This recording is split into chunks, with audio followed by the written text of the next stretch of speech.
right, good afternoon, everyone. I am excited for this panel. I hope everyone has energy after lunch and has had some coffee, because I think this is one of the most important panels in the ecosystem. So, you know, what drives innovation, right? It's regulatory change, it's the education system, it's connectivity in conferences like this, it's passion, it's necessity, it's war, it's pandemics. But one of the key things that it really is how much capital's in the system to fund innovation. So these guys are doing great work. I'm excited to ask them the key critical questions I think that everyone would like to know. And I'll start here with pretty efficient panel. Let's start with just basic bullet points, guys. So name, fund, any metrics about it, assets under management, check size, and what's your investment thesis? What do you invest in? Let's just go in order. Jeremy, over to you. Thanks, Eva. So Revere Partners, we are focused on private dental technology companies, so think things that are used in the practice. It's mostly B2B, so software, fintech, some med tech, specialty products.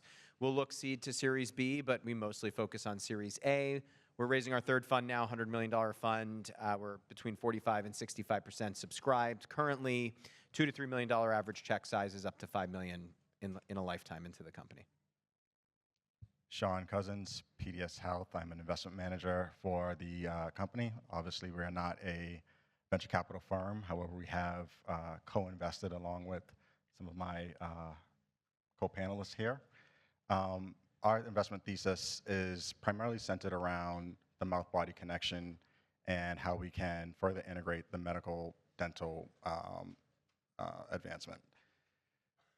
We have primarily focused more recently on salivary diagnostics, which Steve alluded to earlier. As far as check size, it really varies. I've seen from $1 million to a few million over various rounds with some of the companies that we've invested in. I'm a little bit of a different duck here. Tech Council Ventures is a generalist early stage fund based in New Jersey. I have been a venture capitalist for 25 years. I spent 15 running around the US and Europe, got tired of it and said there's plenty of entrepreneurs locally. And we work very closely in our local ecosystem. Every company based in, everywhere is interested in innovators and entrepreneurs. So we're very close to several dental payers in the region. We're very close to many hospital systems in the region, pharma, and the universities. So Rutgers, NYU, their dental schools, et cetera. So it turns out there are many dental entrepreneurs locally. I met my first one pre-COVID when Eva was building a mobile dentistry platform and looked at, and I'll say we're healthcare, enterprise, and deep tech. So we're interested in both enterprise automation in the entire value chain of dentistry, but we're also interested in deep tech, in clinical technologies. So it's been exciting times, and I appreciate coming here and learning from all of you who are much deeper in all of this than I am. Hi, everyone. My name is Donna Sun, and I'm an investment partner with a venture capital fund called Equitage Ventures. The name comes from combining the terms health equity plus age gives you Equitage, which is a testament to our focus on anything related to older adult innovation and senior care or longevity. And within that, as you can imagine, right, oral and dental health becomes more and more important as you age as well. So that's also an important facet of our investment thesis. So we closed our first fund, so we're emerging fund managers last March. It came in a hair below 50 million overall. This means that we're typically writing anywhere between $1 to $2.5, sometimes $3 million for our first check into seed and Series A stage companies. These are usually tech or tech-enabled services. Right now, we're not taking FDA-regulated risk, but in a future fund, we might do that as well. And then lastly, I think what's interesting to founders and operators is that we have a very purpose-built LP base to try to go beyond just being a check at the table. So we do have partners, including everybody from oral health manufacturers, health systems, to owner-operators from the nursing home world, home health agencies, hospice, and beyond, as we think about creative go-to-market channels to work with founders as well. So great to meet you all here today. Amazing, amazing funds we have here. So, something that gets usually lost in the sauce on entrepreneurs is that you guys are actually asset managers. You fundraise. You fundraise so that they can fundraise.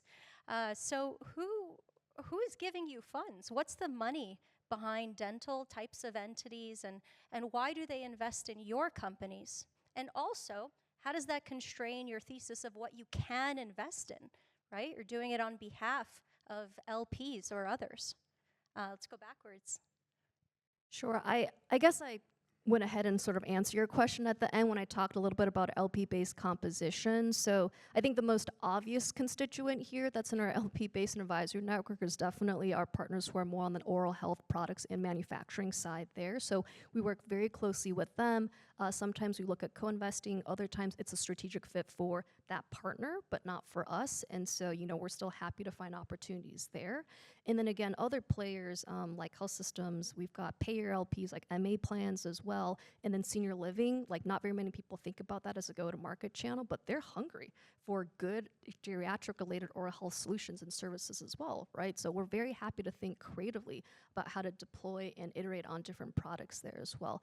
But to your point, Eva, one thing that we ask ourselves is if we can't do something more than write a check at the table for a founder, we'll proactively remove ourselves from the conversation because we're not that useful to you. Everybody's money is green. You can probably find somebody who's going to be more valuable to you, so we don't want to waste your time, right? So one of the first questions we ask is, beyond writing that check, is there something else, whether it's a relationship or one of our own introductions or expertise in a certain area that we can provide before we even think about moving forward in that diligence process?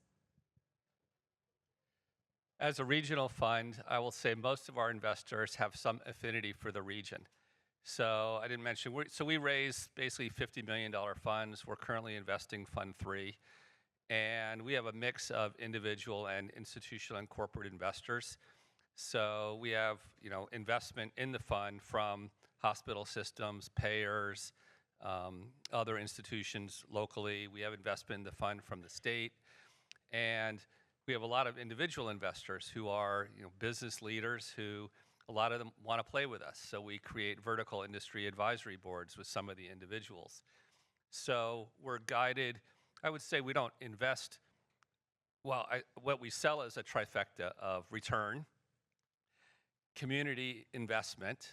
We're investing in the community that they live in, and strategic insight, particularly for the more corporate investors.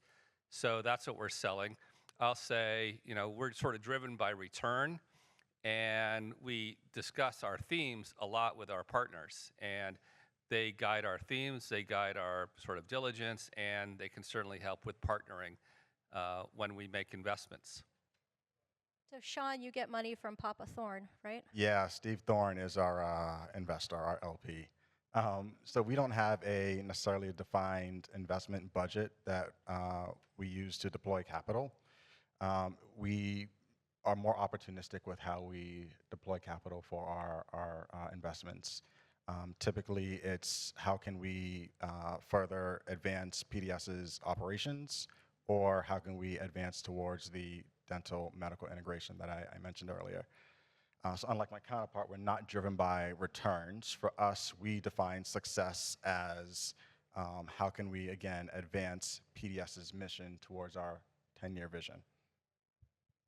Yeah, so for Revere, first of all, it's a pleasure to be up here with some of our co-investor partners, and we're really building on what they said, a combination of their LP composition. So when we started, Revere was very much by doctor, really by dentist, for dentist. We had a lot of well-off dentists who invested in and wanted to be a part of the technology play, to use it, to pilot it.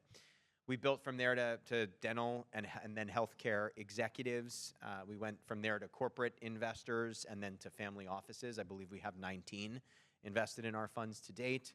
The corporates vary from manufacturer, distributor, insurer, DSO, professional associations, labs, retailers, things like this. From there, we expanded into more institutional capital, so into more multifamily office, into fund-to-fund, into foundations, and now our third fund will also include pensions and endowments. So it's really expanded quite a bit. I guess I'll add to this answer, at the end of the day, a fund who's structured like ours, more traditionally, yes, it is our goal to, maximize returns to our LPs and, our shareholders like most other companies. But due to the fact that we have quite a bit of corporate and strategic capital invested, there is a different goal there as well, which is to maximize value to them, and that's a lot of our ecosystem build. So a corporate who has invested in our fund, let's just say they invest $3 million, $5 million, $10 million, no two corporates are the same, so all different sizes. The returns on our fund and historically have been great. I'll be the first to disclaim, right? Past performance not a guarantee of any future success. I think it's important we disclose that here, and these are forward-looking statements, but generally speaking, they're going to get a lot more value from connecting to the deals that they do a commercial partnership with or invest in directly through us or acquire at the end of the day. There is a lot more EBITDA driving, enterprise value driving, and ultimately driving back value to their shareholders that come from the deals they do with us and through us rather than solely the fund return. So there are those two components to returns for us. So shifting gears, the types of things you invest in. So we've heard a bit about your investment theses and your LP limitations and what they're looking for you. Can you tell us about some investments that you made that you're really proud of? You guys have been around for a while. And so what have you learned? What has driven your portfolio returns maybe? I'm so curious what PDS invests in. So maybe Shawn, you go first. Sure. So one investment that we've done is in Dentagnostics, which measures, again, salivary diagnostics. Well, right now they're saliva screening, not yet diagnostics, but they're working towards FDA approval. For us, again, as we progress towards a dental medical integration, just having that insight of what's going on orally within your mouth that can provide more data points regarding what might be going on with you more broadly has been very impactful for the company and our patients. Yeah, Dentagnostics has really improved my personal oral health. I've got, my dentist always says you clearly floss.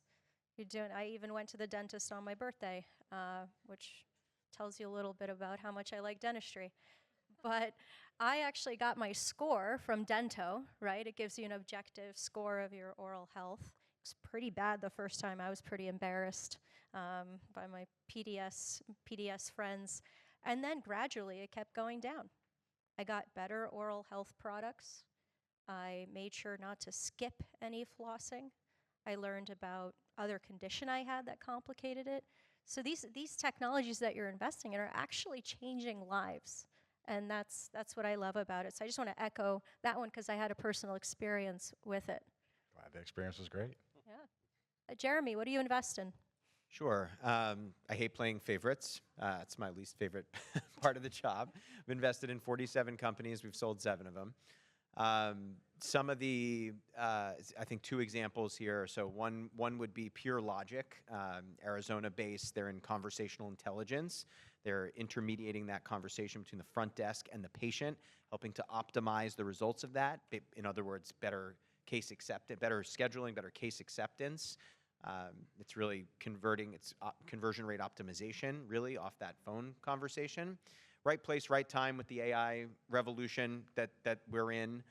They have a defensible moat, so they're not just AI to be AI, but they're solving a sophisticated problem with their own data and their own LLM. So it's I think a really good option. Another one is Uptime Health, right? I think often we focus on some of the sexy areas of dentistry and what's really shiny, but this company is handling equipment intelligence in a very intelligent way, right? They're helping offices understand when some of your equipment might be underperforming or failing before it actually fails, and if it does, then helping to get somebody there to fix it. Both companies have scaled tremendously through DSOs. They've both raised multiple rounds at higher valuations. I think Pure Logic is a 19x on paper for us currently, and Uptime Health is scaling tremendously with some of the major distributors in the room. I think they have multiple partnerships, but their numbers coming out of Patterson and through their strategic sales group and with DSOs are really impressive. So really both companies are doing well in very different parts of the technology spectrum. Steve? I'll say that, or I'll admit that after a little over a year of looking at dental opportunities and entrepreneurs, I have not made my first investment directly in the space. Probably the closest is we have a company in our portfolio that is growing stem cells into bone and cartilage replacement, and their first approved indication is mandible replacement and mandible repair. So that's probably as close as we have money planted, I'll say, into the dental space. I mean, what we love are really experienced entrepreneurs who understand the problem they're solving, who are building something really valuable and sustainable. So just to give a couple odd examples, we have a company that's in the, they're using robotics to do kind of specialty packing for beverage producers. And they're just passing $60 million of revenue. They're doing really well. They've got 4 factories around the country, a bunch of mobile devices as well. So that's been a huge success. And we had a huge win recently in a company that was doing IoT for multifamily apartment buildings. And we had a huge return exiting that to one of the big players in that space. So again, we're kind of looking for really unique value propositions and great entrepreneurs. So I just want to make sure that that point gets hammered home that you said about that medical company and its dental relationship. A lot of times, medical companies don't realize that they have dental applications and that dental could be a really great sector. So when the typical healthcare money or other sectors come in, I believe that'll drive more LPs to get interested in dental funds. And Eva, if I can add just a second to that, we've Please. actually seen that in our fundraising process of Fund 3. We've obviously been pounding pavement on this from the Revere venture capital, oral health venture capital side. We are seeing, family offices with a healthcare portfolio or healthcare systems or health insurers really take an interest in the fund. About 70% of our portfolio have, most people don't know this, applications in other healthcare subverticals. Right, and it's, yes, it might be stabilizing an implant in your mouth, but it also is helping to, fix a cranial flap or a spinal fusion, right? People don't necessarily see the application, but it is there. And from a numbers perspective, we spend about $180 billion on care, right, in oral health care in the United States. Add on another, roughly 100 from insurance premiums and oral care products, mandatory ones, is at about 280. But you get to about a $500 billion market cap if you start saying, well, here's the application to Alzheimer's. Here's the application from oral cancer to cancer. Here's the application to cardiovascular disease or diabetes. So it is much more expansive than people see. The trick is getting them to see it. Yeah, and entrepreneurs, when they're fundraising, to say it, right? You're pitching dental VCs, but there's so many other VCs and other sectors our solutions apply to that can get money in the door. Donna? So we're probably the youngest fund. We've been in deployment for less than 12 months. So the first 3 investments are not purely oral related, but about a month or so ago, we went very, very deep. I won't say the name. It was a company focused on delivering geriatric dental care services on site in senior living facilities in particular. So it's a flavor of mobile dentistry, you could say. So for obvious reasons, that's very aligned to our thesis. We had a lot of distribution and customers that we could have introduced them to. Didn't quite get there, but to their credit, this was a dentist-founded company, bootstrapped their way to a couple million of live ARR. Profitable, not by much, but they're profitable, right? So that type of flavor of company I really like. Capital efficient, being scrappy and lean, and working really hard to get to product market fit. So that's one that we're going to track very, very closely and try to help open up a couple doors as they scale to the point where they might be more ready to take on institutional capital. Amazing. Thank you for getting in the sector. I think you guys have a really unique viewpoint on the elder care side and how it intersects with oral disease. That's awesome. So as a next type of topic, I'd love to go through some fundraising advice for people. You always need fundraising advice. And something I see is a big inequality, actually, socioeconomic inequality in how how people can and cannot start businesses due to different situations in their lives. Maybe they don't have savings. Maybe they just blew out on their first startup. Um, how how are they getting funded before you fund them? Like, how are they starting? It's such a chicken and the egg, need money to make money type of scenario. What are you seeing? I'll just say two things. First, just broadly about fundraising. I will say the last 3 years have been very challenging years for the venture market. Liquidity has been very low. Fundraising has been very difficult. Returns in venture capital broadly have been negative for 3 years. So we're just beginning to see some upticks there. So the last few quarters we're finally seeing some, I would say, breakthroughs in terms of fundraising ability. We're seeing a little bit more liquidity. We're seeing a little easier fundraising going on, and we're seeing some positive returns in the industry. So just in general, it's getting better out there than it has been for a few years. Secondly, 2/3 of the money in venture is going into AI. So, if you've got, and we talked about or heard about real versus fake AI today, but, real AI is still very attractive and attracting a lot of money out there. In terms of underrepresented founders, there's been a lot of awareness in the industry about the challenge of underrepresented founders that don't have the same friends and family access to capital that many other people have. It's a very big topic in the industry. I'm on the board of the National Venture Capital Association. There's been a lot of efforts on the part of the industry to improve that through education, through improving networking. And there are more and more investors out there, both at the GP level like we are and at the LP level like our investors are, who want to see money going into underrepresented founders. So there is more and more access. You just have to find the people that have those mandates. And I will also say, I live in New Jersey. It's kind of a blue state. Despite what goes on in Washington, we have very strong DEI mandates at the state government level.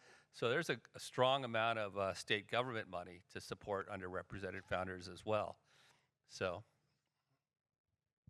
Yeah, I fully agree with what Steve said. The one thing I would add is non-dilutive funding, such as grants, NIH, can be a huge help with raising funds as well. Agree with everything said. Steve and I are neighbors in the state of New Jersey, so we work in some of those same programs. I'll add to this in a few different ways. So, some years ago now, we did a research project. It's actually published at risehealthvc.com. And we did it on specifically women founders in dental technology. And you'll see the data there, but it's pretty striking, unfortunately unsurprising, in that women who ask for, who don't, whether or not they ask, if they ask for funding, they get less. When they ask for, a higher valuation, they get a lower valuation. Their likelihood to close a round is lower. All the data is published on there. So it is very disproportionate, and it is something we need to be aware of. As we are investing and going through investment committee. And that certainly persists. I don't have the data to sit here and back it up, but it certainly persists in other socioeconomic classes as well. To the point of raising, and I relate too, as raising funds. We're raising a $100 million fund. I know how many times I've been asked, so Jeremy, how much are you putting in? 1, 3, 5, 10? They don't know anything about my financial situation, right? And there's the immediate assumption, right? It's almost somewhat old school, but it's still very much present as to how much money I would personally be putting into the fund. It's an assumption, right, at the end of the day. It's the same thing that persists on the founder level, right? And it doesn't necessarily mean because they do not come from wealth that they cannot be as successful, just like I could be a successful fund manager without coming from wealth. They can be a successful startup founder without coming from wealth. One issue in dentistry is that, we have sort of started to build the, kind of funding layer, but we can't forget that there has to be the entrepreneurial ecosystem below, the accelerators, the incubators, the academics, right? There's usually in subsector specialties especially, there's an ecosystem there that supports these companies. They help them get the non-dilutive, writing a grant is no easy thing. They help them get the non-dilutive grant funding. They help them get connected to generalist funds and to angel groups and to early stage, kind of funding. Help them take on those first checks and go through the process of bringing somebody on your cap table to do it, right? We didn't have that here, so we're sort of reverse building it, and not to make any formal announcement, but at Revere, we are building now our own version of an early stage incubator, which will not only help us scout, top performing technologies, but more broadly and aligned with our ethos, support the early developing startups in this ecosystem and help them get access when they are really early to the things they need and break that vicious cycle that's kind of a chicken or an egg there with funding. Can I build on that? Yeah, I was just going to say, Jeremy makes a point that over the last, it's probably been 10 years, but there are a lot of what I would call non-traditional investors in the startup world. So, angel groups have totally proliferated in the last few years. So there's a lot of angel groups interested in looking at very early stage opportunities. There's also, the crowdfunding is kind of developed. That's pretty real right now. And then a lot of municipalities and states see accelerators as economic development.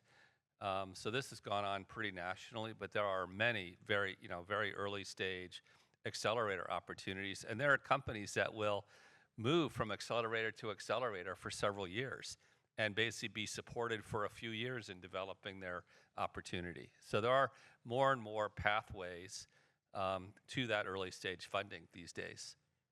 Yeah, that's amazing that they have such resources. Donna, do you have anything to add? Two other tactical ideas to try, but it's very scenario dependent. One is sometimes if one of the key founders comes from the dental world, kind of like in the prior example I gave, where they actually run and operate their own dental practice, then you become your own first customer, and that bypass a lot of friction. So in that case, you kind of almost do your own in-house product market discovery. And the other one is what I call customer finance MVP, but you have to do this one very carefully. So what I mean by that is, let's say you're still pre-rev, you're looking for that very first design pilot partner. So somebody's got to take that risk and leap of faith in you. Maybe instead of asking for cash, right, it's more of an equity exchange, right? They get a small piece of your company equity, which is the most valuable thing you have, in my opinion, more valuable than cash, actually. But in exchange for that, right, they get to give you resources, and you as an operator get a benefit from getting that data and that pilot partnership off the ground. I say that recommendation very cautiously because you don't want to set that to be the standard where every early adopter ends up taking equity. Then you're not going to have very much left for other fundraisers or key hires you want to bring on board. But that is a creative option you can entertain if you're not able to get sufficient cash funding elsewhere, but you need to be able to finance in a way your first MVP. So say they scrapped it together, they went through the accelerators, they got friends and family, they worked, they did whatever to get to the stage where they're ready to talk to you, they being the startups, right? At what stage do they contact you? What is the minimum criteria? Is it a dude with a PowerPoint? Is it a $10 million ARR? Like, where are we on the spectrum? And does it vary by sector, right? Does it vary by someone who needs FDA approval to someone who can code it themselves? Like, how do they know not to blow their chance, if they can blow their chance with you? There's a funny statement where investors are always interested in a deal when there's 5 other people chasing that same deal down. No, I say that in jest, but there's a little bit of truth in that too. I would say really that there's not a magic ARR, but think of it more as stages. So I'll just break down pre-seed versus seed versus series really quickly. So pre-seed, you're probably pre-MVP, definitely pre-revenue in a lot of cases. In those types of stages, I'm looking more for what unique insight do you have that nobody else has, because you're the one who's uniquely adapted to solve this particular problem. And are you getting some good discovery or design partner conversations in, right? So that's more of like what I'm looking for to de-risk, how crazy up in the air is this versus is there something real. For seed, you may or may not be in commercialization quite yet, but I expect some kind of a pilot that's there. I'm talking more about like the health tech space, not a regulated product, of course.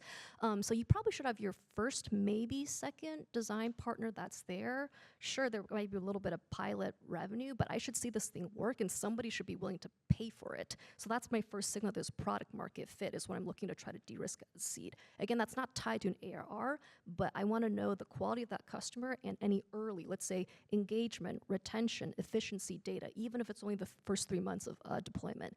And then for Series A, you definitely should be commercial, maybe on your third or fourth enterprise customer, and hopefully one of your earlier adopters is beginning to expand. And the reason why you're getting your third, fourth, fifth customer, you need to know that value proposition very well, and it should be relatively consistent. That's like a much more sure sign that you probably have product market fit and are ready to begin to scale. So notice how I never dropped a number like 1, 5, 10 million ARR. That's arbitrary to me. You could have one customer that gives you 10 million ARR. I don't care. That's way too much customer concentration, right? So I don't anchor to numbers. I anchor to the type of customer and the quality of the data that's coming through. Nice. We'll take one more answer because they're going to yank us off the stage soon. I'll just give a more personal answer, which is I kind of think of ventures in either deep tech or land grab. And in deep tech, I'm usually investing pre-revenue. So I'm thinking about capital versus the risk reward that I'm betting on at that point in time. So deep tech's a little harder to say because I'm trying to assess how big is the win if they succeed, and how much risk is left to be kind of overcome on the way to get there. So it's a little bit more situational or circumstantial, but that's how I think about deep tech. On what I call land grab, which is pretty much software companies, there I am looking for some more traction. So I generally think about kind of $1 million of ARR as a good entry point for me. And I get into some deals that are still, 3, 4, 500,000 of ARR.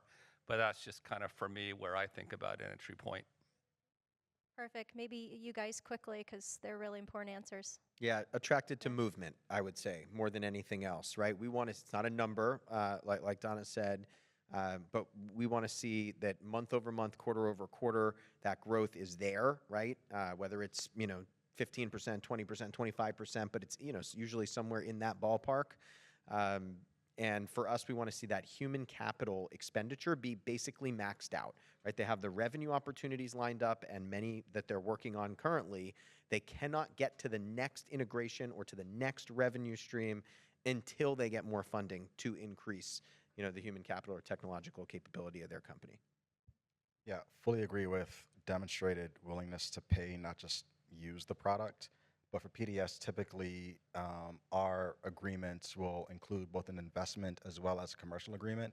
So having the startup company showcase that they really understand PDS and how we operate and how it can fit into the operational workflow for PDS.